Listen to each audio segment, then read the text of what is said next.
அனைவருக்கும் வணக்கம். இது Tamil medium students YouTube channel. Suppose video quality கம்மியா இருக்குன்னு நெனச்சீங்கன்னா, யூடியூப்ல வீடியோ குவாலிட்டி சேஞ்சுன்னு சொல்லக்கூடிய ஆப்ஷன் ஒண்ணு இருக்கும். அது சேஞ்ச் பண்ணும்போது வீடியோ வந்து கிளியரா தெரியும். ஏன்னு கேட்டீங்கன்னா, நம்ம ஃப்ரீ வெர்ஷன் வீடியோ ரெக்கார்ட்ல வந்து வீடியோ வந்து ரெக்கார்ட் பண்றோம்.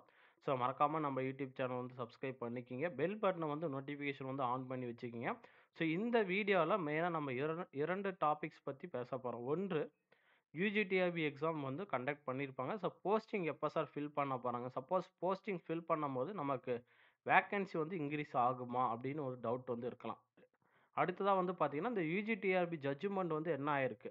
ஏன்னா, யுஜிடிஆர்பி எக்ஸாம் கண்டக்ட் பண்ண பின்னாடி நெறைய கொஸ்டின்ஸ் வந்து ராங் கொஸ்டின்ஸா இருந்தது. மோர் தென் 10 கொஸ்டின்ஸ் மோர் தென் 15 கொஸ்டின்ஸ்க்கு மேல வந்து ராங் கொஸ்டின்ஸா இருந்தும், அதுக்கு வந்து மார்க் குடுத்துருந்தாங்க. இது வந்து மதுரை கோர்ட்ல வந்து பார்த்தீங்கன்னா, கேஸ் ஃபைல் பண்ணி அந்த கேஸ் ஒரு பக்கம் போய்க்கிட்டு இருந்துச்சு. ஸோ இதனுடைய ஜட்ஜ்மெண்ட் என்னவா இருந்துச்சு? 3வதா வந்து பார்த்தீங்கன்னா, உங்களுக்கு செகண்டரி கிரேட் எக்ஸாம் வந்து பார்த்திருப்பீங்க. நேற்று வந்த டிஆர்பி பிரஸ் நியூஸ்ல அவங்க குடுத்த வேக்கன்சி விட 1000 வேக்கன்சி வந்து இன்கிரீஸ் பண்ணியிருக்கிறாங்க. எதுக்காக அந்த 1000 வேக்கன்சி வந்து இன்கிரீஸ் பண்ணாங்க அப்படின்னு கேட்டீங்கன்னா, அந்த பிரஸ் நியூஸ் வர்றதுக்கு ஒரு நாள் முன்னாடியே என்ன ஆயிருக்குன்னு கேட்டீங்கன்னா, நெறைய ஸ்கூலும் கிடையாது. ஒரு 2 ஆர் 3 ஸ்கூல்ல என்ன பண்ணியிருந்தாங்கன்னா, போதிய ஆசிரியர் இல்ல அப்படின்னு சொல்லி மாணவர்கள் வந்து போராட்டம் வந்து பண்ணியிருந்தாங்க. இது ஒரு பாலிமர் நியூஸ்ல வந்து ஒரு நியூஸ் நெனைக்கிறேன்.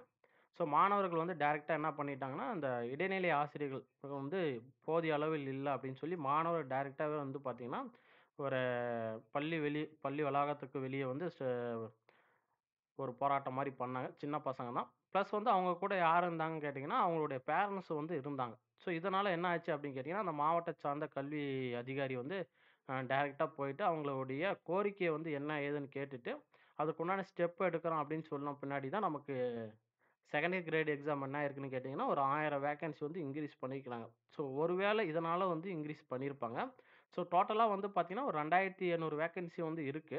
ஸோ 2700 வேக்கன்சி மட்டும் தான் இருக்கா அப்படின்னு கேட்டீங்கன்னா, கண்டிப்பா கிடையாது. நெறைய வேக்கன்சி வந்து இருக்கு.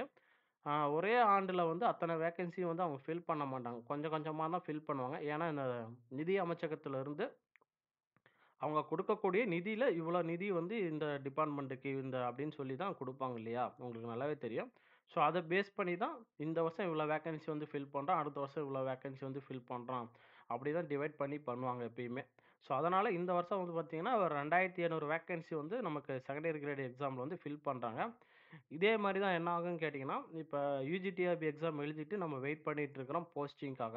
ஸோ அந்த போஸ்டிங் கடைசியா ஃபில் பண்ணும்போது என்ன ஆகும் அப்படின்னு கேட்டீங்கன்னா, கண்டிப்பா அவங்க சொன்ன வேக்கன்சில இருந்து கொஞ்சம் வேக்கன்சி வந்து இன்கிரீஸ் பண்ணி தான் போஸ்டிங் வந்து ஃபில் பண்ணுவாங்க. இது எப்ப தெரியும் அப்படின்னு கேட்டீங்கன்னா, நமக்கு செலக்ஷன் லிஸ்ட் வரும் இல்லையா? செலக்ஷன் லிஸ்ட் வந்த பின்னாடி தான் ஒவ்வொரு கம்யூனிட்டி பேஸ் பண்ணி எவ்வளோ வேக்கன்சி வந்து எடுத்திருக்கிறாங்க அப்படின்னு நமக்கு தெரியும்.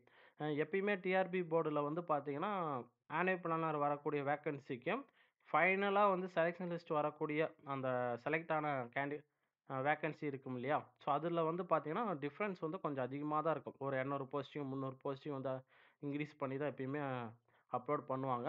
அதே மாரி வந்து இந்த தடவ யுஜிடிஆர்பி எக்ஸாம் பொறுத்தவரைக்கும் வரக்கூடிய செலக்ஷன் லிஸ்ட்ல வந்து பார்த்தீங்கன்னா, போஸ்டிங் வந்து கொஞ்சம் மோர் தென் 500 மேல கூட இருக்கலாம். அது வந்து நமக்கு செலக்ஷன் லிஸ்ட் வந்தா தான் தெரியும்.